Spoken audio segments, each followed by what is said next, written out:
when you can't physically see something, but you're telling someone like, dude, this can happen. It's so rewarding to like see it happen. And now you're like, even with the responses that from certain people, family, friends, it's tough because again, just very aware, very present, but I can almost see it in people's responses. And like, you didn't believe this the whole time. And now like your response is like, holy shit, we actually, I see it, I see it. Whereas like other people's responses are like, almost like they're Gandalf and they're waiting at the end of this game. Like you made it here, like welcome versus like, oh my God, you actually did it. So I don't know, man. It's just that belief and really believing in yourself and your crafts or whatever it is, whatever you're doing. That feeling is it's so rewarding, man. Jae, Trey, we're so grateful for both of you sharing your time with us on the movie podcast today. We're so grateful. I think we knew that the moment we knew we were going to love the Office Movers is when Tycho says, "Fucking Brampton guys, bro. These guys are losers." As two guys from the GTA, we're like, we get this. Yeah, we it see resonated this with us. Kid you not, maybe about 10 minutes ago, I was just telling someone how rewarding that was for us to hear that it was received that way. Because just growing up, I mean, Daniel, same time, 2011. Shahbaz, sorry, I'm not too sure what time you graduated. 09, yeah. 09. So same thing, and you know just how dry and how empty the world was out here in the GTA for anyone coming out. So just to even see like Sean Paul's video shot in the Brampton basement, you're like, yeah, like that's what I'm used to. So we really wanted to bring that feeling of like, yeah, we're on Crave, yeah, we're on TV, but we're not too far removed. This is in your guys' backyard type of thing. So yeah, we definitely felt it. I mean, it was a big thing because Daniel and I at the same time, we were in 2010, 2011, we were working also at an Apple store in one of the very big GTA malls that, you know, everyone, and your videos were always on in the break rooms. We were always watching them. We had pretty much everybody, and they were always like, oh, I know Jae and Trey, like I went to high school with them, I know these guys, and these videos were just always on blast. So it was definitely part of our culture, and now watching the Office movies is just kind of like you went right back into a time capsule, and it just felt right. So well said on right there. Yeah, that was it, man. And it's crazy to see all these people. Like, we obviously get a lot of support in general, but like to see like people really coming out and like saying something after they haven't like left a comment in a couple of years, and like really being proud of. You could tell people are proud of it, like it's their own. You know, I feel like a lot of people invested, you know, time and support into us, and I feel like it's almost like it's paid off for everybody. And on top of that, it represents where we're from. It represents, you know what I mean, like everything, the language we speak, the things we love, our values, and this and that. And on another layer, the world of Office moving, which the movers love it. My representation finally, I can see. Yeah, no, absolutely. And then now that it's finally out, how do you guys feel? Because I mean, we've been seeing your stories. You guys are super pumped about it, but what's that excitement like?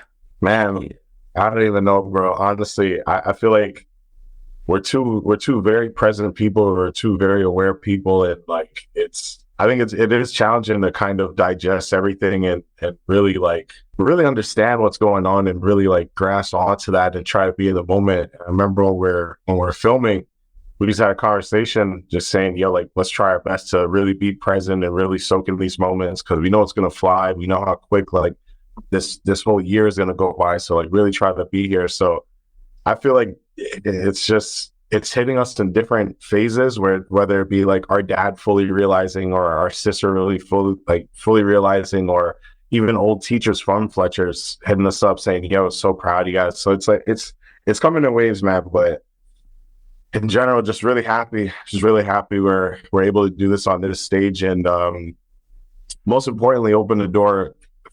If I can swear, I won't swear, but just no, you're good. You're good too. You're good. Rated R show. Down that motherfucking door, fucking GTA or in Canada, like trying to do something. Like, we just wanted to be the reason for people to look at us and say, okay, everything that you thought, throw it out the window because it's possible. You know, like you said, it's like a time capsule of all of our content in this one thing, and we really paid close attention to that. We're like, man, why? A lot of people like make it to TV and then decide like, yo, I got to do something different, man. I got to step it up. Like, no, you should, like, the reason you're on TV is for all the content you've done over the years. So like, why not use that? You've done all your research. Basically, we did comedy research, or we did a bunch of jokes. We saw what landed. We saw it resonated. All right, perfect. I love that. Put that in there. Yeah, this felt like that. Like, it felt like we graduated and we're like, not to say it wasn't hard work, but it felt like a party, man. It was a dream, man. We got to write what we thought was funny and shoot what we thought was funny. And it really, really translated, man. And today's been a long press day, but a lot of people have been saying the things that we talked about while we were writing. I mean, you're getting your flowers. You guys are due for that, so it's worth it. Yeah, it's beautiful, man. Appreciate it, man. That's just hard, man. Give it to me when I'm dead, man. But no, you guys said though, right? Like you guys said that, you've the last 10 plus years, you've been seeing what works, seeing what doesn't work, right? So it's not like just because this is your first TV series, it doesn't mean you guys weren't already putting the work in. So we're curious, coming up as content creators, now navigating the world of a show, did you feel like there was a transition for both of you on how you created like together, or was it like different having people give you notes for stuff that you were creating for a show like this? The learning curve for us was realizing what we had in front of us, and also like as far as like the team we had a person for every department, which seems obvious, but like to us was like we used to be the audio guy and the editor and the writer and the fucking costume and props, but now we have people who are professionals in their own field who like could really take our notes to like another level. Like, this is what we're thinking, and then they come back with a bunch of options. And we had to realize that, hey, wait, we really know our shit in every department, and I feel like that sort of gave us a nice kick, a little boost. First off, everyone was so supportive. Everyone just really, really believed in us and our vision, almost to a point where I'm like go harder on a little bit, because I want to know, like, am I doing it right? Am I like writing TV properly? It's like people are like very, very nice about it, but you realize they truly just, we're fans of our content and the way we work. So yeah, man, the notes were like, they're light, but also just very useful. Like, we really wanted that feedback. Like, okay, it's funny in my head, and it's funny when I write it down, but is it translating to you? So I'd say the exact same thing. The only thing I would add to that is just the same many hats that we'd have to wear on YouTube to just keep the sketches like consistent.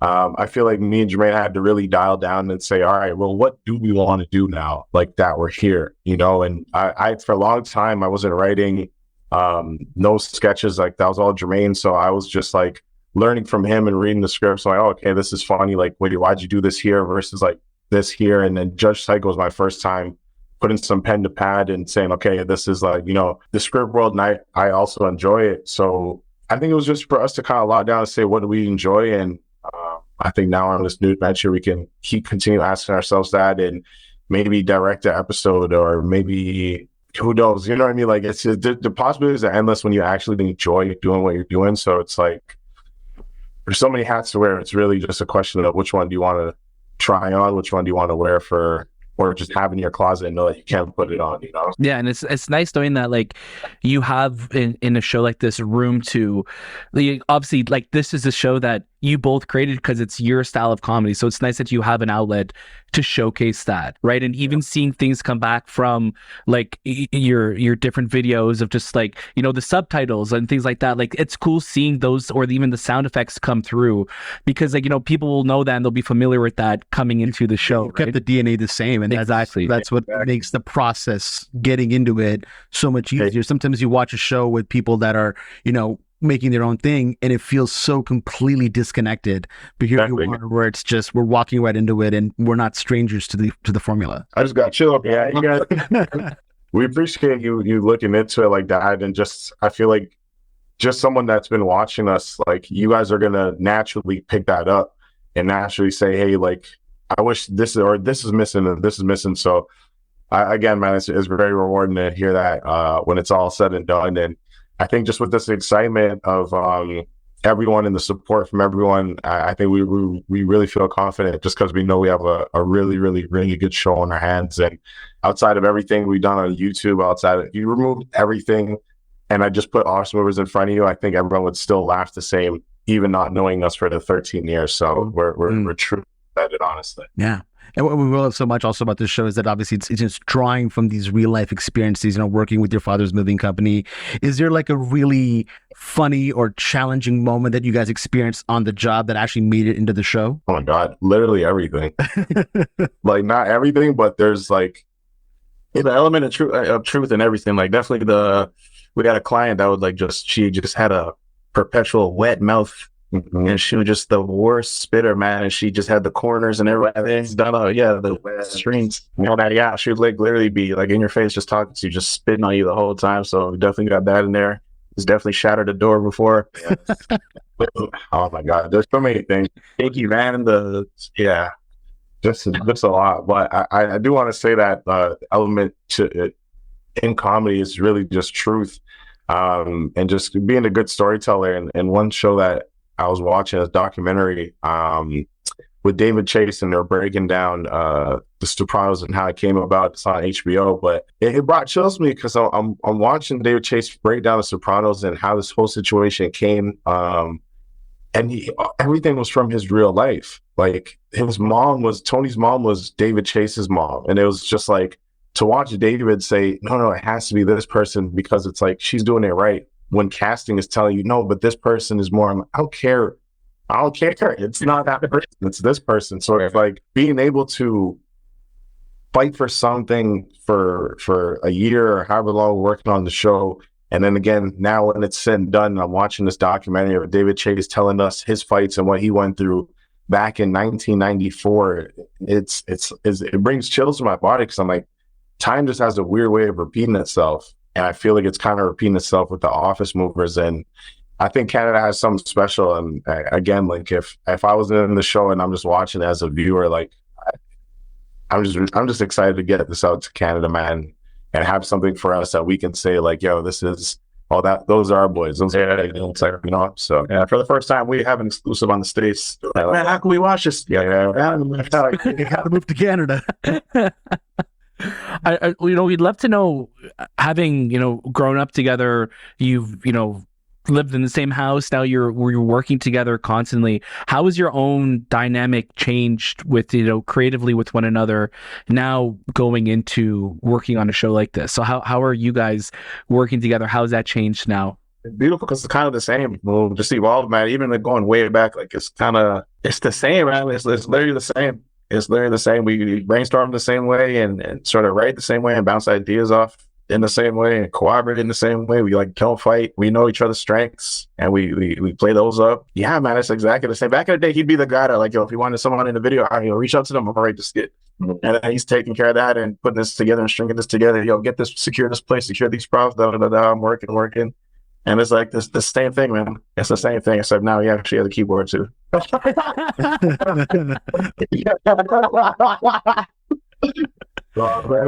But man, I really just evolved. Man, everything about this just feels so right, man. It just makes so much sense. It's actually crazy. That's amazing. And the fact that we used to just park outside of the Bunch building and just look at it like, man, it's something. We didn't know what. We didn't even know exactly what we were going for. We're just like, man, something we're building. I want to get in. That's great. It's nuts, man. So to see that poster on the building, it feels so surreal. It's almost like the show doesn't even have to come out. Like everything, we already kind of got everything we needed. Like the validation, it's just like when you're telling someone you 100% know for a fact you left that water bottle there and they go home and the water bottle's there. It's like, I've told you, but it's like when you can't physically see something, but you're telling someone like, dude, this can happen. It's so rewarding to like see it happen. Now you're like, even with the responses from certain people, family, friends, it's tough because again, just very aware, very present, but I can almost see it in people's responses. I'm like, you didn't believe this the whole time. And now like your response is like, holy shit, we actually see it. Whereas like other people's responses are like, almost like they're Gandalf and they're waiting at the end of this game. Like you made it here, like welcome, versus like, oh my God, you actually did it. So I don't know, man. It's just that belief and really believing in yourself and your crafts or whatever it is, whatever you're doing. That feeling is it's so rewarding, man. Yeah. And I think too, like you guys mentioned being like at, in the Much Building 299, like that, I think anytime like even we get to go in there to work on something, we get just like that overwhelming feeling of just like, like we know what it was like to be outside of that. Right. And you guys, like you have your pictures on that now. So like no one's ever going to be able to take that away from you. You guys got to take that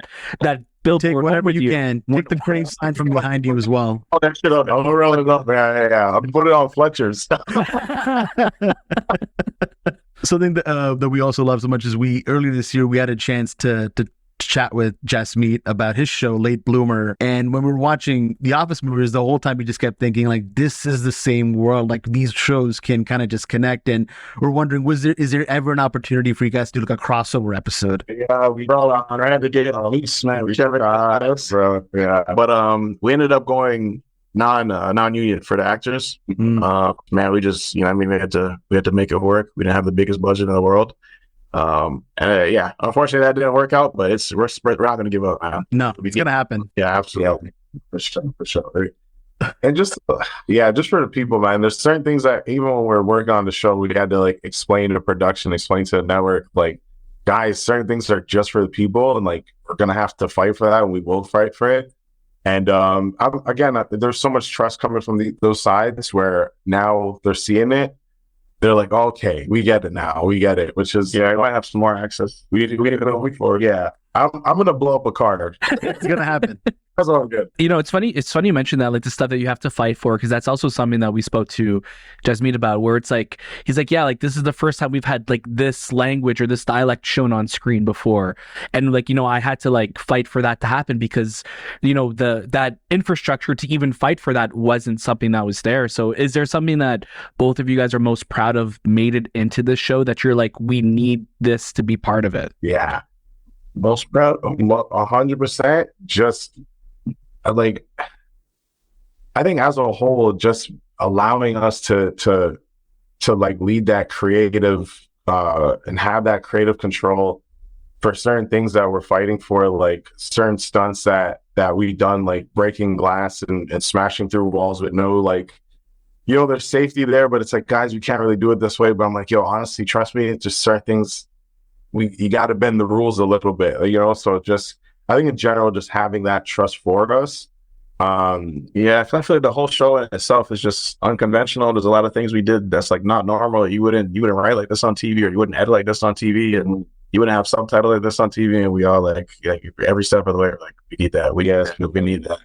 Like, I don't know if I could point to anything specific right now, but definitely like the whole thing is just like, oh my God, we really got it up on Crave. In our language, we're 100% proud of it. We're, this feels comfortable to us. Yeah, I feel like, and again, especially in editing, because when we're in the editing booth and kind of telling like, hey, this would be great here, they're like, oh, you can't do that in traditional TV. And my response is like, this is not traditional TV, so let's do it. Absolutely, we got something new for it to be followed later, and for someone else to then even go further than we went and push the boundaries further. Like, again, it's just about kicking that door down. And like, I hate when someone tells me something's not possible, because I watched Michael Jordan. Yeah, bro. I watched Kobe Bryant. I watched LeBron James. I watched Tiger Woods. I watched, you know what I mean? Like, man, there's moments in specifically editing, I can remember where like, I think we wanted to like unlock the timeline so we could add a couple more things. I'm like, can we just add this? I'm like, oh no, you can't. Like, what if we just did? She's like, and she literally did it. We fucking got it. It was that type of thing. I feel like a lot of people are just sort of like, been doing this for a long time in the same way, and like everything's regulated. This is how you do it, and that's it. And then they just sort of like, they're almost like hypnotized by that. And we're like, a lot of times we saw people break out of that hypnotization. It's just, go with it and have fun and loosen up. And obviously we're being safe and make sure everyone's taken care of and everything. But yeah, man, we pushed it. It's amazing. Yeah, as we wrap up, we got to know, how are you guys going to be celebrating October 11th? A very large joint, very large Canadian cannabis. Yeah, love it. Honestly, October 11th, we have our family. We have a lot of teachers from Fletcher's who we kept in contact with. So I think it's just going to be embracing a moment with our family. Our firstborn niece was like 1. She was probably like 0.5 when we started filming videos. And I think the biggest thing we told ourselves is that we'd be able to tell her what we do when she's old enough. And now, like, she just hit grade 9, and we got our first TV show. So it's like she's on high school saying, they're on TV. It's not just YouTube. So a lot of check boxes, trust, man. So it's just soaking it in October 11th and until the whole show's out. Yeah. Well, I think it's safe to say that, The Office Movers is a no money back guarantee kind of show, But chill out. Jae and Trey, we're so grateful again for your time. We love that you know, shows like this can exist for the people, for the culture, and just for Brampton, you know, for Brampton, for stories that these are Canadian stories, right? So it's amazing that these shows get to exist, and we really hope we get to talk to you guys again, and we cannot wait to see what you do with the next season. I was about to say that when you guys watch the whole season, you want to call us back, or season 2 or whatever, man. Fletcher's will put the beef behind us. Yeah, hopefully we'll do it in person next time too, guys. Thank you. Let's do it, man. Thank you, John.